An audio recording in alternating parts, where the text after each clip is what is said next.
So I hate to admit, but I had began to have a heart of bitterness.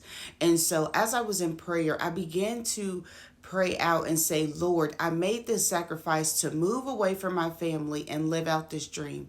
Lord, I've been doing everything right, right? I've been praying for the heart to obey. I've been showing up. I've been doing this and that. And I'm seeing people that are, just coming out of their sin, and then they're blowing up with these platforms. They're making waves, leaps and bounds, and it feels as if I'm stuck, right? I'm stuck in the same place that I have been for 2 years, for 3 years, for 4 years. And so I began to ask God, like, why do it seem as if I'm seeking you?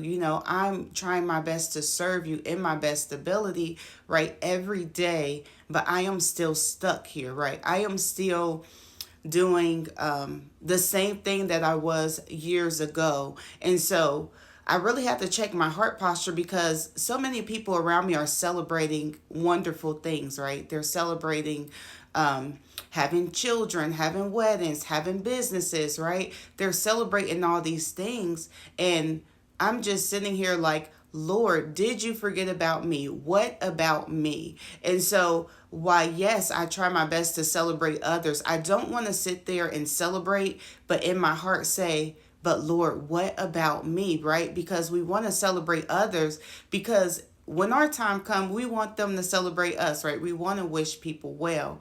And so as I was just crying out to God, he showed me the heart posture of the brother of the lost son. And this comes from Luke chapter 15, verses 28. And it says that once the brother returned, they began to celebrate. In verse 28, it says, but the older brother was angry and he wouldn't go in. His father came out and begged him, but he replied, all these years I slaved for you and never once refused to do a single thing you told me to. And all that time you never gave me even one young goat for feast with my friends. Yet, when this son of yours come back after spending his money on women, you celebrate by giving him the fattened calf.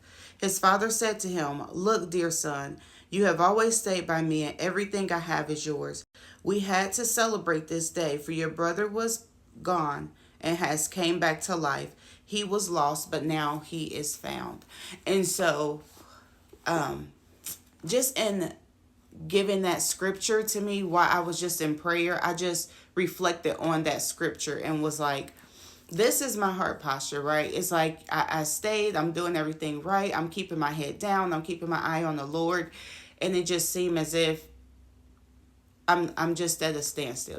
People are passing, and it could just be my heart posture as well. But the reason why I've been stepping away from social media, or sometimes you feel like you have to step back, is because the Bible say we should not covet after what our neighbors have, right? We should not covet after what our neighbors have. And on social media, it's so easy to do that. It's so easy to want what your neighbor have. It's so easy to look at their life and say, I want that life. I'm going to buy this mentorship program so I can have that life, that dream that you're doing. And so in stepping away, and if you're feeling like how I've been feeling and stepping away, you truly have to say, Lord, remove the spirit of bitterness, right? Remove the spirit of coveting after our neighbors. Remove the spirit of jealousy and envious, because that could start to build up as well.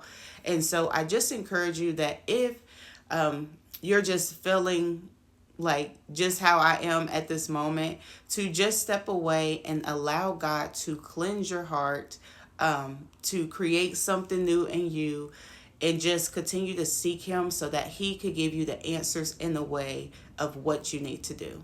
And that is the good news.